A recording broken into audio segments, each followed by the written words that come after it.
नमस्कार, मैं सुनीता कथा मंथन में आप सबका स्वागत करती हूँ। कथा मंथन में आज सुनिए प्रेमचंद जी की कहानी उद्धार। प्रेमचंद जी की अन्य कहानियाँ और उपन्यास आपको हमारी प्लेलिस्ट से मिल जाएंगे। लिंक आपको आई बटन में मिल जाएगा। हिंदू समाज की वैवाहिक प्रथा इतनी दूषित, इतनी चिंताजनक, इतनी भयंकर हो गई है कि कुछ समझ में नहीं आता उसका सुधार क्यों कर हो। बिरले ही ऐसे माता पिता होंगे जिनके 7 पुत्रों के बाद एक भी कन्या उत्पन्न हो जाए तो वे सहर्ष उसका स्वागत करें। कन्या का जन्म होते ही उसकी विवाह की चिंता सिर पर सवार हो जाती है और आदमी उसी में डुबकियां खाने लगता है। अवस्था इतनी निराशमय और भयानक हो गई है कि ऐसे माता पिताओं की कमी नहीं है जो कन्या की मृत्यु पर हृदय से प्रसन्न होते हैं, मानो सिर से बाधा टली। इसका कारण केवल यही है कि दहेज की दर दिन दुनी रात चौगनी पावन पास काल के जल गुजरे की 1 या 2 हजार तक नौबत पहुंच गई है।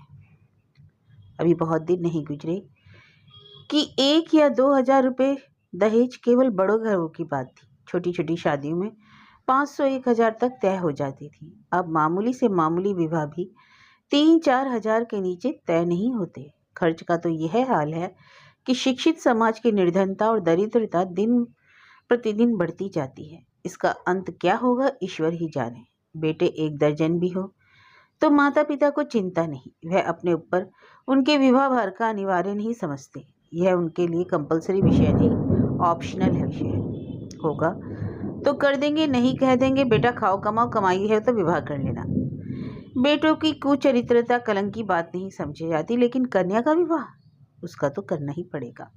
उससे भागकर कहाँ जाएंगे। अगर विवाह में विलंब हुआ और कन्या के पांव कहीं ऊंचे नीचे पड़ गए तो फिर कुटुंब की नाक कट जाएगी। वह पतित हो गया, टाट बाहर कर दिया गया। अगर वह इस दुर्घटना को सफलता के साथ गुप्त रख सका तब तो कोई बात नहीं, उसको कलंकित करने का किसी का साहस नहीं। लेकिन अभाग्यवश यदि वह इसे छिपा न सका, भंडाफोड़ हो गया, तो फिर तो माता पिता के लिए, भाई बंधुओं के लिए संसार में मुंह दिखाने को नहीं रहता। कोई अपमान इससे दुस्सह, कोई विपत्ति इससे भीषण नहीं। किसी भी व्याधि भी की इससे भयंकर कल्पना नहीं की जा सकती। लुत्फ तो यह है कि जो लोग बेटियों के विवाह की कठिनाइयों को भोगा चुके हैं वही अपने बेटों की विवाह के अवसर पर बिल्कुल भूल जाते हैं कि हमें कितनी ठोकरें खानी पड़ती है। जरा भी सहानुभूति नहीं प्रकट करते, बल्कि कन्या के विवाह में तो तावान उठाया था उसे चक्रवृद्धि ब्याज के साथ बेटे के विवाह में वसूल करने पर कटिबद्ध हो जाते हैं। कितने ही माता पिता इसी चिंता में ग्रहण कर लेता है कि कोई बूढ़े के गले का कन्या का मड़कर अपना गला छुड़ाता है। पात्र कुपात्र के विचार करने का मौका कहाँ, ठेलम ठेल है।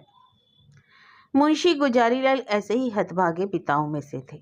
यूं उनकी स्थिति बुरी ना थी, 200-250 रुपये केवल वकालत से पीट लेते थे, पर खानदानी आदमी थे।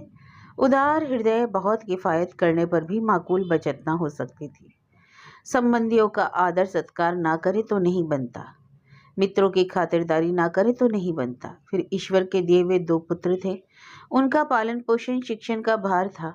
क्या करते। पहली कन्या का विवाह टेढ़ी खीर हो रहा था। यह आवश्यक था कि विवाह अच्छे घराने में हो, अन्यथा लोग हंसेंगे, और अच्छे घरानों के लिए कम से कम 5 हजार का तखमीना था। उधर पुत्री सयानी होती जाती थी। वह अनाज जो लड़के खाते थे वह भी खाती थी, लेकिन लड़कों को देखो तो जैसे सूखे का रोग, और लड़की शुक्ल पक्ष का चांद हो रही थी। बहुत दौड़ धूप करने पर बेचारे को एक लड़का मिला। बाप आबकारी के विभाग में 400 रुपये का नौकर था, लड़का सुशिक्षित। स्त्री से आकर बोले, लड़का तो मिला और घर बार एक भी काटने योग्य नहीं, पर कठिनाई यही है कि लड़का कहता है मैं अपना विवाह ना करूंगा। बाप ने समझाया, मैंने कितना समझाया, औरों ने समझाया, पर वह टस से मस नहीं होता है। कहता है मैं कभी विवाह ना करूंगा। समझ में नहीं आता विवाह में क्यों इतनी घृणा करता है। कोई कारण नहीं बतलाता, बस यही कहता है कि मेरी इच्छा। माँ बाप का इकलौता लड़का है, उसकी परम इच्छा है कि इसका विवाह हो जाए, पर करे क्या। यूं उन्होंने फलदान तो रख लिया है, पर मुझसे कह दिया कि लड़का स्वभाव का हठीला है, अगर ना मानेगा तो फलदान आपको लौटा दिया जाएगा। स्त्री ने कहा, तुमने लड़के को एकांत में बुलवा कर पूछा नहीं। गुजारीलाल, बुलाया था, बेटा रोता रहा, फिर उठकर चला गया। तुमसे क्या कहूँ। उसके पैरों पर गिर पड़ा, लेकिन बिना कुछ कहे उठाकर चल गया। स्त्री, देखा देखो इस लड़की के पीछे क्या क्या झेलना पड़ता है।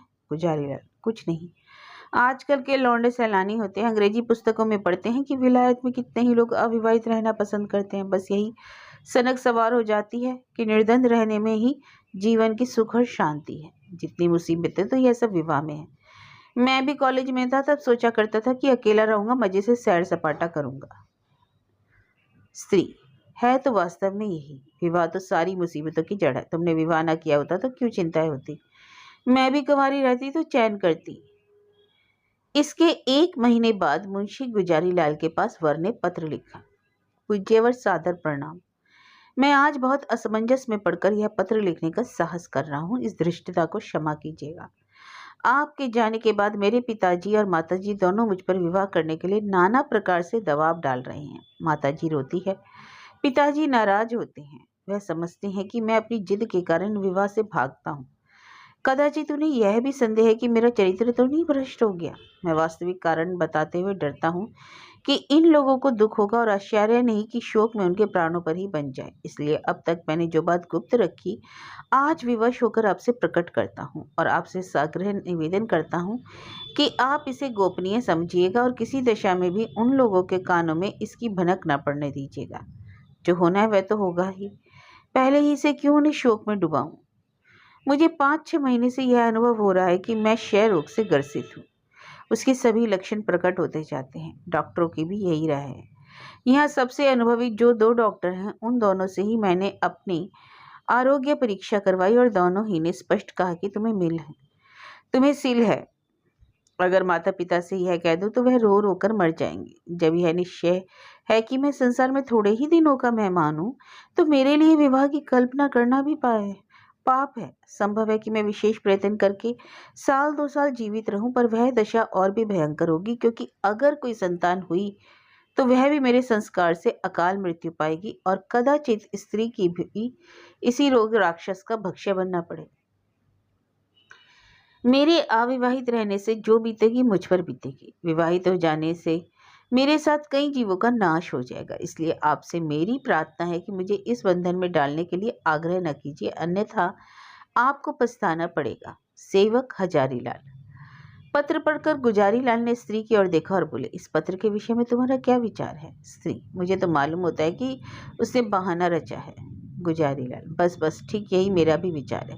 उसने समझा है कि बीमारी का बहाना कर दूंगा तो आप भी हट जाएंगे। असल में बीमारी कुछ नहीं, मैंने तो देखा है चेहरा कैसा चमक रहा था। बीमार का मुंह छिपा नहीं रहता। स्त्री, राम का नाम लेकर विवाह करो, कोई किसी का भाग्य थोड़े ही पड़े बैठा है। हाँ, मैं भी यही सोच रहा हूँ, गुजारी लाल बोले। स्त्री, ना हो तो किसी डॉक्टर को दिखा दो लड़के को। कहीं सचमुच यह बीमारी हो तो बेचारी अम्बा कहीं की ना रहे। अरे तुम भी पागल हो क्या, सबीले हवाले हैं इन छोकरों के। दिल का हाल मैं खूब जानता हूँ। सोचता होगा अभी सैर सपाटे कर रहा हूँ, विवाह हो जाएगा तो कौन गुलछड़े उड़ाएगा कैसे। स्त्री, तो शुभ मुहूर्त देकर लगन भिजवाने की तैयारी करो। हजारी लाल बड़े दृढ़ संदेह में था। उसके पैरों में जबरदस्ती विवाह की बेड़ी डाली जा रही थी और कुछ न कर सकता था। उसने ससुर को अपना कच्चा चिट्ठा कह सुनाया, मगर किसी ने उसकी बातों पर विश्वास न किया। माँ बाप से अपनी बीमारी का हाल कहने का उसे साहस न होता।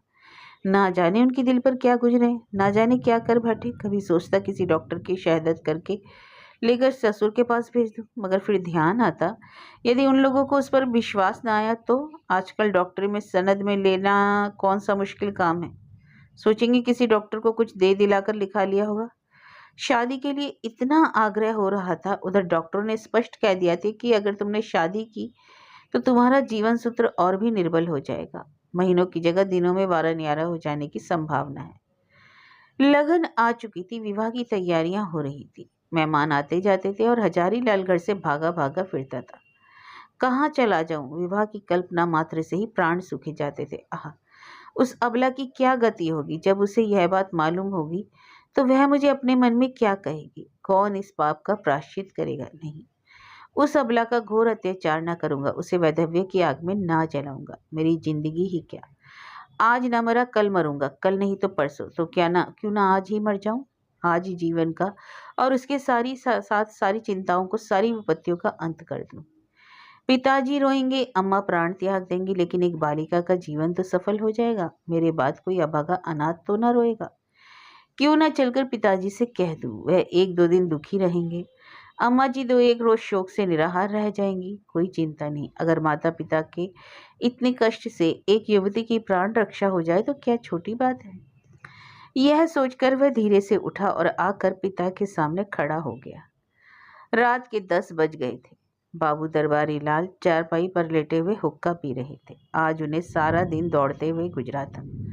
शामियाना तय किया, बाजे वालों को बायना दिया, आतिशबाजी फुलवारी आदि का प्रबंध किया। घंटों ब्राह्मणों के साथ सिर मारते रहे। इस वक्त जरा कमर सीधी कर रहे थे कि सहसा हजारी लाल को सामने देखकर चौंक पड़े। उसका उतरा हुआ चेहरा, सजल आंखें और कुंठित मुख देखा तो कुछ चिंतित होकर बोले, अरे क्यों लालू, तबीयत तो अच्छी है ना, कुछ उदास मालूम होते हो। हजारी लाल, मैं आपसे कुछ कहना चाहता हूँ पर भय होता है कि कहीं आप अप्रसन्न ना हो जाए। दरबारी लाल, समझ गया, वही पुरानी बात है ना, उसके सिवा कोई दूसरी बात है तो कुछ शौक से कहो। हजारी लाल, खेद है कि मैं इसी विषय में आपसे कुछ कहना चाहता हूँ। मैं ये बाहर सह नहीं सकता, बेड़ी मेरी गर्दन को तोड़ देगी। आदि आदि कोई नई बात हो तो कहो।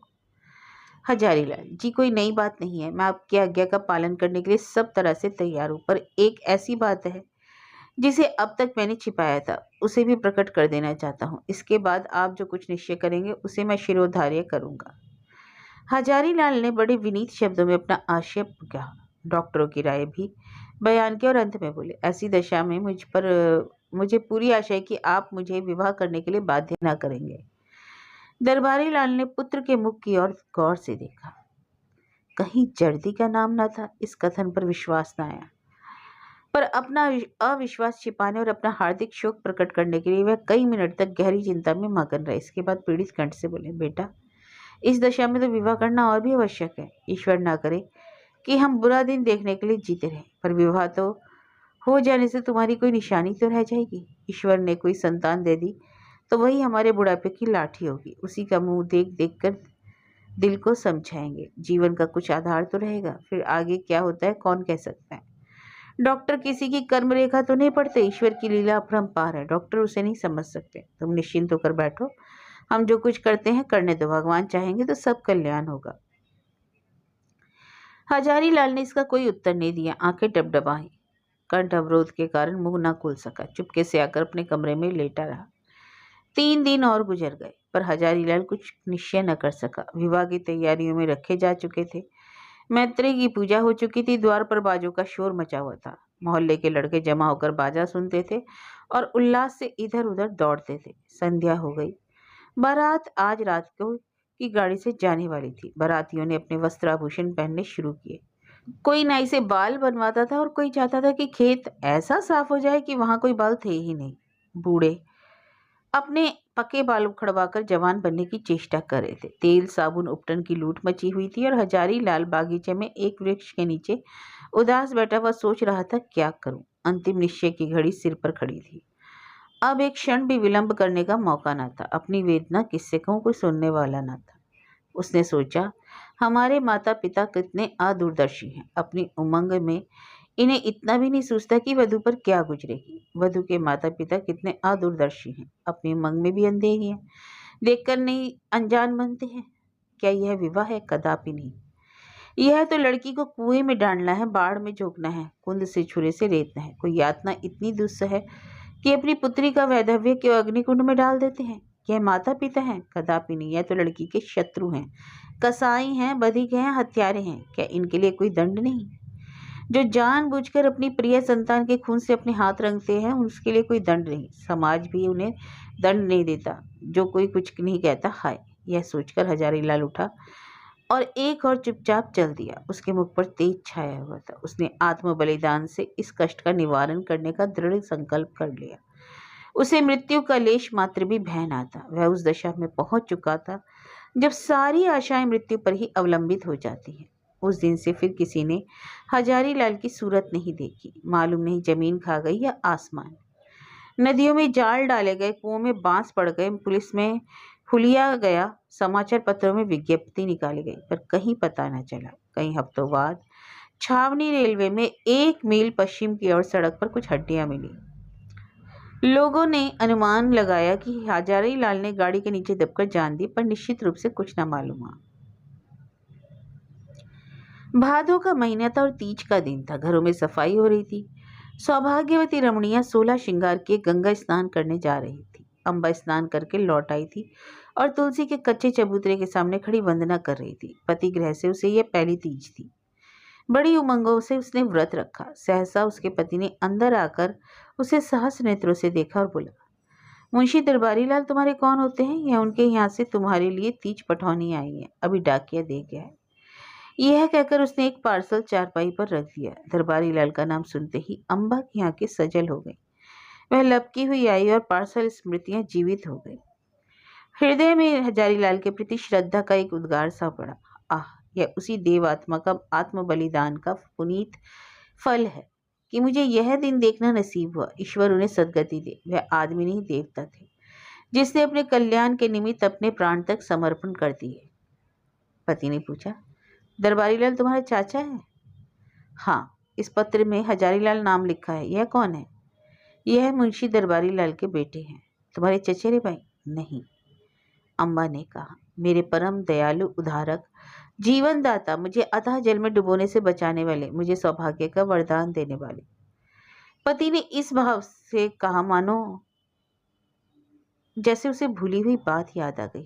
आह, मैं समझ गया, वास्तव में वे मनुष्य नहीं देवता थे।